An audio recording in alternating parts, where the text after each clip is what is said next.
اعوذ باللہ من الشیطان الرجیم بسم اللہ الرحمن الرحیم اللہم صلی علی محمد وعلی آل محمد کما صلیت علی ابراہیم وعلی آل ابراہیم انک حمید مجید اللہم بارک علی محمد کما بارکت علی ابراہیم وعلی آل ابراہیم انک حمید مجید ونحمدہ ونصلی علی رسولہ الکریم اما بعد۔ نماز ساری عبادتوں میں سب سے اہم زیادہ چیز نماز ہے۔ قیامت میں ایمان کے بعد سب سے پہلا سوال نماز کا ہوگا۔ حضور اکرم صلی اللہ علیہ وسلم کی کفر اور اسلام کے درمیان میں نماز کی آڑ ہے۔ اس کے علاوہ اور بھی بہت سی درساریز اس بارے میں وارد ہے جو میرے ایک دوسرے رسالے میں مخروز ہے۔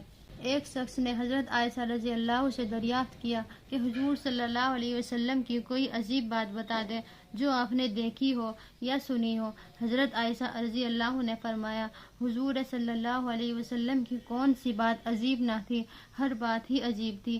ایک دن حضور صلی اللہ علیہ وسلم رات کو تشریف لائے اور فرمانے لگے، میں اپنے رب کی عبادت کرنا چاہتا ہوں۔ یہ فرما کر نماز کے لیے کھڑے ہو گئے اور رونا شروع کیا، یہاں تک کہ آنسو سینہ مبارک تک پہنچ گئے، بہنے لگے، اور پھر رکوع کیا، اس میں بھی رونے لگے، یہاں تک کہ آنسو سینہ مبارک تک بہنے لگے۔ پھر رکوع فرمایا، اس میں بھی اسی طرح روتے رہے۔ پھر سجدہ کیا، اس میں بھی اسی طرح روتے رہے۔ پھر سجدے سے اٹھے، اس میں بھی اسی طرح روتے رہے، یہاں تک کہ حضرت بلال رضی اللہ تعالی عنہ نے آ کر صبح کی نماز کے لیے اذان دی۔ میں نے عرض کیا، یا رسول اللہ، آپ اتنا روئے حالانکہ آپ معصوم ہیں، اگلے پچھلے سب گناہ کی مغفرت کا وعدہ اللہ تعالیٰ نے رکھا ہے۔ آپ نے ارشاد فرمایا کہ میں پھر بھی شکر گزار نہ بنوں۔ حضرت ابوبکر رضی اللہ تعالیٰ عنہ فرماتے ہیں کہ ایک مرتبہ نبی اکرم صلی اللہ علیہ وسلم سردی کے موسم میں باہر تشریف لائے اور پتے درختوں پر سے گر رہے تھے۔ آپ نے ایک درخت کی ٹہنی ہاتھ میں لی، اس کے پتے بھی گرنے لگے۔ آپ نے فرمایا، اے ابو ذر، مسلمان بندہ جب اخلاص سے اللہ کے لیے نماز پڑھتا ہے تو اس کے گناہ ایسے ہی گرتے ہیں جیسے یہ پتے درخت سے گر رہے ہیں۔ کہتے ہیں، کوفہ میں ایک قلی تھا جس پر لوگوں کو بہت اعتماد تھا۔ امیر ہونے کی وجہ سے وہ تاجروں کا سامان وغیرہ بھی لے جاتا تھا۔ ایک مرتبہ وہ سفر میں جا رہا تھا، راستے میں ایک شخص اس کو ملا، پوچھا، کہاں کا ارادہ ہے؟ قلی نے کہا، فلاں شہر کا ارادہ ہے۔ وہ کہنے لگا، مجھے بھی جانا ہے۔ میں اس کے ساتھ چلتا رہا۔ اس نے کہا کہ چلو۔ میں نے کہا، ہم دونوں ساتھی چلتے رہے۔ کیا یہ ممکن ہے کہ 1 دینار پر مجھے کھچر پر سوار کر لے؟ قلی نے اسے منظور کر لیا، وہ سوار ہو گیا۔ راستے میں 2 راہ ملے۔ سوار نے پوچھا، کدھر کو چلنا ہے؟ قلی نے شار عام کا راستہ بتا دیا۔ سوار نے کہا کہ یہاں پر دوسرا راستہ قریب ہے اور جانور کے لیے بھی سہولت کا ہے، کہ صبا خوب ہے۔ قلی نے کہا، میں نے اس راستے کو نہیں دیکھا ہے۔ سوار نے کہا کہ میں اس راستے پر بار بار چلتا آیا ہوں۔ قلی نے کہا، اچھی بات ہے، اسی طرح راستے پر چلے۔ تھوڑی دور چل کر ایک راستہ بہت ہی بھیانک جنگل پر ختم ہوا، جہاں بہت سے مردے پڑے ہوئے تھے۔ وہ شخص سواری سے اترا اور کمر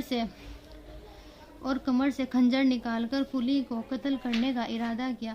قلی نے کہا، ایسا نہ کر، یہ کھچر اور سامان سب کچھ لے لے، یہ تیری مقصود ہے، مجھے قتل نہ کر۔ وہ نہ مانا، اس نے قسم کھا لی کہ میں تجھے ہی ماروں گا۔ قلی نے کہا، اچھا، مجھے 2 رکعت آخری نماز پڑھ لینے دے۔ اس نے قبول کیا اور ہنس کر کہا، جلدی پڑھ لے۔ ان مردوں نے بھی یہی درخواست کی تھی، مگر ان کی نماز میں بھی کوئی بھی کام نہ آئی۔ اس قلی نے نماز شروع کی، الحمد شریف پڑھ کر سورت بھی یاد نہ آئی۔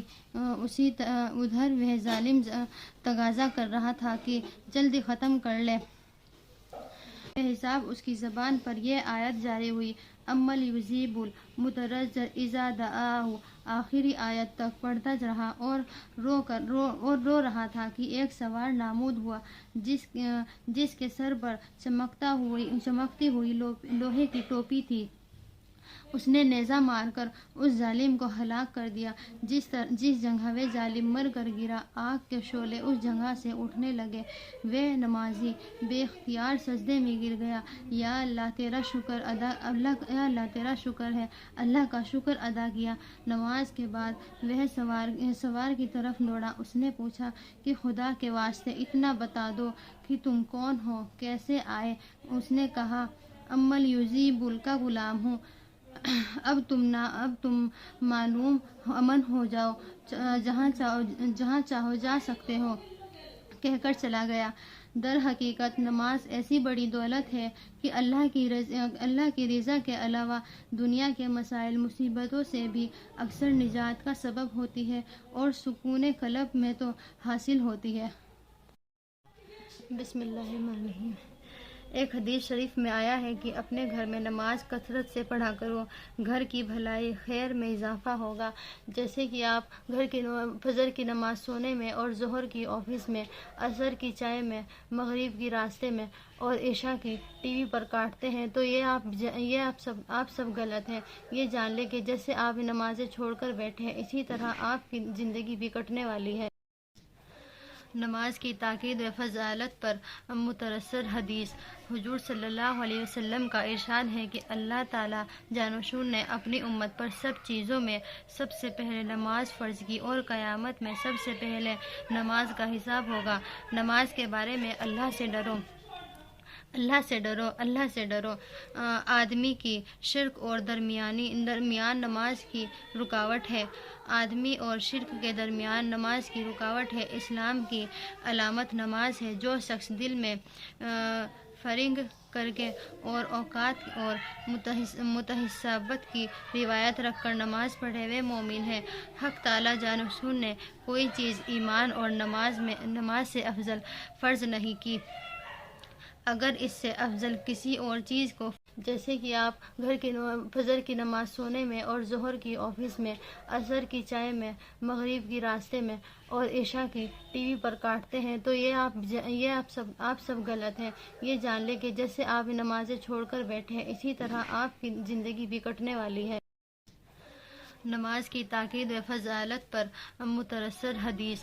حضور صلی اللہ علیہ وسلم کا ارشاد ہے کہ اللہ تعالیٰ جانشین نے اپنی امت پر سب چیزوں میں سب سے پہلے نماز فرض کی اور قیامت میں سب سے پہلے نماز کا حساب ہوگا۔ نماز کے بارے میں اللہ سے ڈرو، اللہ سے ڈرو۔ آدمی کی شرک اور درمیان نماز کی رکاوٹ ہے۔ آدمی اور شرک کے درمیان نماز کی رکاوٹ ہے۔ اسلام کی علامت نماز ہے۔ جو شخص دل میں فرنگ کر کے اور اوقات اور متحسبت کی روایت رکھ کر نماز پڑھے وہ مومن ہے۔ حق تعالیٰ جانشین نے کوئی چیز ایمان اور نماز سے افضل فرض نہیں کی۔ اگر اس سے افضل کسی اور چیز کو فرض کرتے تو فرشتوں کو حکم دیتے۔ فرشتے دن رات کوئی رکوع میں کوئی سجدے میں۔ نماز دین کا ستون ہے۔ نماز شیطان کا منہ کالا کرتی ہے۔ نماز مومن کا نور ہے۔ نماز افضل ہدایت ہے۔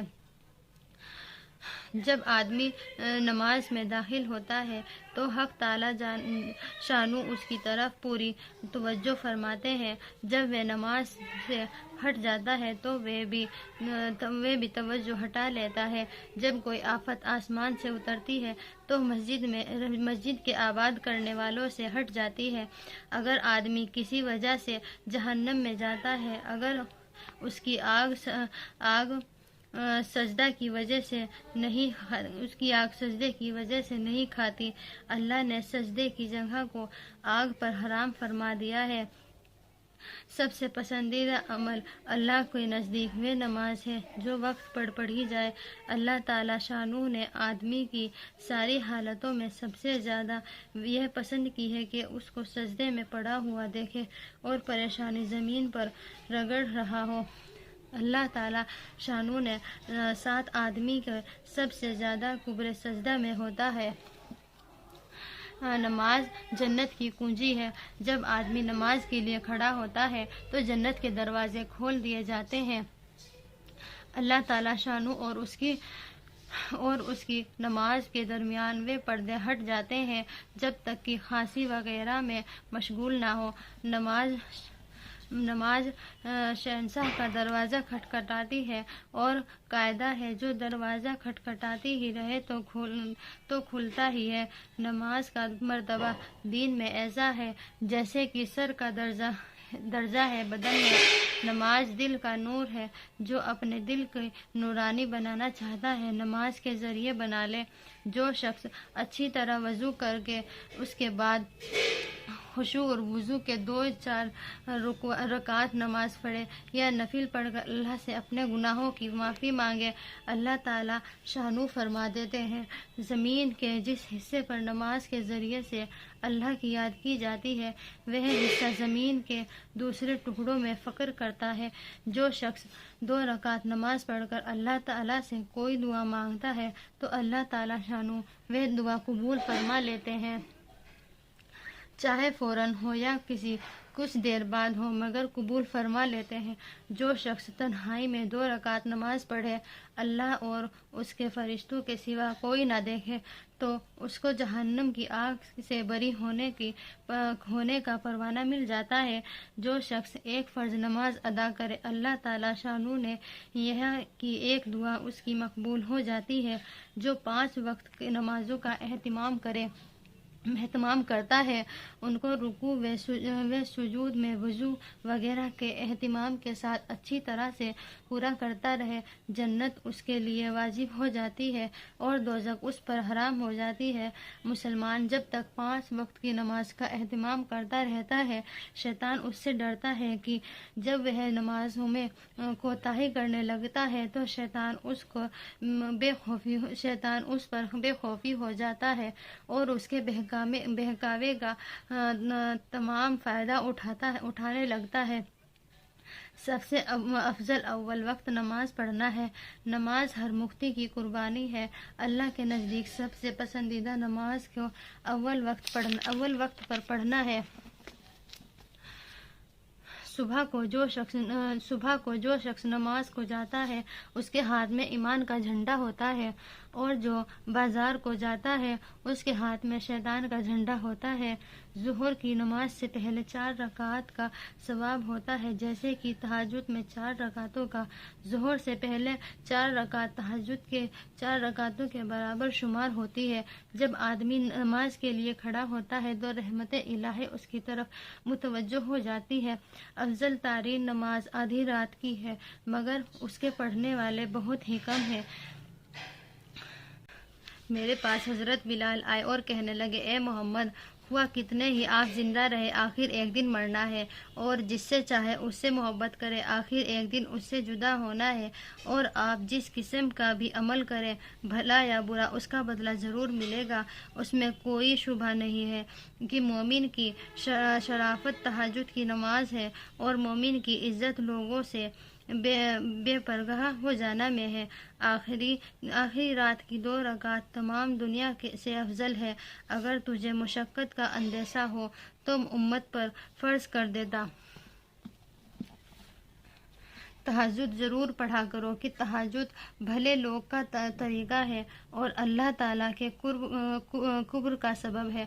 تہجد گناہوں سے روکتا ہے اور خطاؤں سے معافی کا ذریعہ ہے، اور بدن میں تندرستی بھی ہوتی ہے۔ حق تعالیٰ شانہ کا ارشاد ہے کہ اے آدم کی اولاد، تو دن کی 4 رکعتوں سے عزیز نہ بن، میں تمام دن کے تیرے کاموں کی فراغت کروں گا۔ مجھے اپنے رب کی ذات پر اتنا یقین ہے کہ اگر وہ تجھے کانٹوں پر بھی چلا رہا ہے تو یقیناً گلاب تک پہنچانے کے لیے چلا رہا ہے۔